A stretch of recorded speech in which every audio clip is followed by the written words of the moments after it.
Hi, ich bin Christian und ich arbeite für Stackfield. Und heute zeige ich euch, wie man Stackfield einsetzen kann, um die Arbeit in Pressestellen und Kommunikationsabteilungen einfacher und effizienter zu gestalten. Dafür nehme ich euch mit in die städtische Pressestelle unserer fiktiven Mittelstadt Großbergenthal. Hier befinden wir uns jetzt in einem Raum, der extra für Pressemitteilungen angelegt wurde. Jeder Raum in Stackfield ist in verschiedene Module aufgeteilt. In diesem Fall befinden wir uns im Aufgabenmodul, welches wir in Contentplan umbenannt haben. Das Aufgabenmodul ist aufgebaut wie ein Kanban-Board, also in verschiedene Statusse und verschiedene Aufgaben, die diesen Statussen zugeordnet werden. Beispielsweise haben wir den Status Themenideen oder in Bearbeitung. Die Aufgaben darunter können wir dann auch entsprechend greifen und von einem Status zum nächsten verschieben, wenn wir beispielsweise aus einer Idee einen richtigen Artikel machen wollen. Die einzelnen Aufgaben können individuell bearbeitet und angepasst werden, um weitere Informationen zu beinhalten. Wir öffnen mal die Aufgabe für den Weihnachtsmarkt 2025. Hier sehen wir, diese Aufgabe ist fällig bis zum 14. November und ist Johannes zugewiesen, der sich um diese Aufgabe gerade kümmert. Dadurch wissen wir auch direkt, bis wann der Artikel fertig sein muss, und wir werden auch automatisch informiert, falls dieses Datum schon überschritten sein sollte. Zusätzlich können in jeder Aufgabe Unteraufgaben angelegt werden, also wenn es darum geht, weitere Inhalte zu klären oder wenn man beispielsweise wie hier eine Ankündigung staffeln möchte, denn der Weihnachtsmarkt soll mehrfach angekündigt werden. Wir sehen hier, insgesamt sind 3 Ankündigungen geplant und die erste ist bereits erschienen. Das Dokument, also der Artikel in diesem Fall, hängt dabei dieser Unteraufgabe an und kann dabei auch nochmal angesehen werden und bearbeitet werden. Die zweite Ankündigung sieht aus, als wäre die gerade in der Planung, denn ein entsprechendes Dokument ist ebenfalls bereits angehangen. Theoretisch könnten wir jetzt diese Aufgabe auch einfach abhaken. Die Dateien, also die Dokumente, die diese Aufgabe anhängen, sind hier unten auch noch einmal separat abgebildet. Und wenn wir ein bisschen nach unten scrollen, sehen wir hier, diese Aufgabe hat in diesem Fall ein Label zugeordnet bekommen. Labels eignen sich besonders gut dann, wenn man viele verschiedene Aufgaben hat und diese einfach sortieren möchte.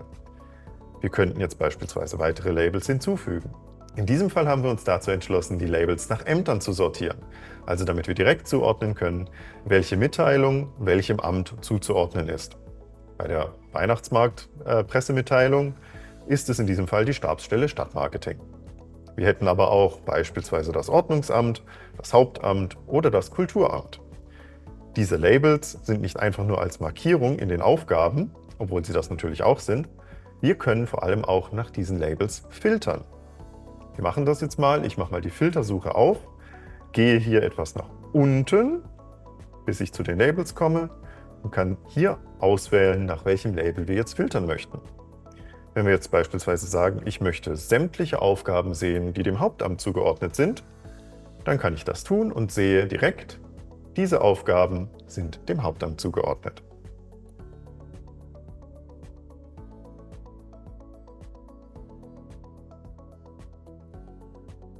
Zusätzlich haben wir das Label zur Freigabe vergeben.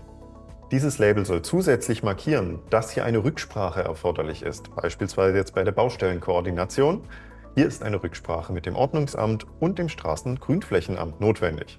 Sobald also der Artikel feststeht, sobald also ein Artikel erstellt wurde, muss diese Aufgabe erst noch in den Status zur Freigabe verschoben werden, damit klar ist, hier braucht es noch eine Rückmeldung oder eben eine Freigabe aus den entsprechenden Ämtern. Erst danach kann der Artikel weiter zur Veröffentlichung. Das Aufgabenmodul ist natürlich nur eines von einigen, welches in diesem Raum zur Verfügung steht. Darüber hinaus haben wir beispielsweise noch das Kommunikationsmodul, besonders wichtig in Kommunikationsabteilungen. Das Kommunikationsmodul funktioniert im Prinzip wie ein großes Chatmodul.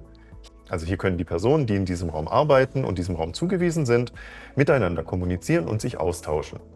Dabei können Markierungen genutzt werden, um beispielsweise wie hier alle Personen auf einmal anzusprechen oder eine Person direkt. Neben dem Kommunikationsmodul haben wir hier noch die Module Seiten, Dateien und Kalender, die wir uns nochmal genauer anschauen. Im Modul Seiten können Inhalte hinterlegt werden, die für alle Personen, die in diesem Raum arbeiten, relevant sind. Quasi Dokumente direkt in Stackfield. In diesem Fall haben wir ein Dokument angelegt für die Medienkontakte, also für sämtliche Personen, mit denen man im regelmäßigen Austausch ist. Im Dateien-Modul sind jetzt sämtliche Inhalte hinterlegt, die bereits an Aufgaben angehangen wurden, also beispielsweise die Artikelvorschläge. Es können aber auch beispielsweise, wie hier zu sehen, die Bildmaterialien direkt in Stackfield gespeichert werden und als Archiv genutzt werden. Beispielsweise haben wir hier auch ein Archiv für Pressemitteilungen, ein Archiv für Vorlagen und weitere Hinweise, die vielleicht in diesem Fall für die Pressestelle relevant sind. Letztlich haben wir noch den Kalender, der natürlich besonders wichtig ist. Hier sind nicht nur sämtliche Aufgaben mit ihren Erstelldaten hinterlegt, sondern auch beispielsweise in diesem Fall der Vororttermin, in diesem Fall für den Weihnachtsmarkt.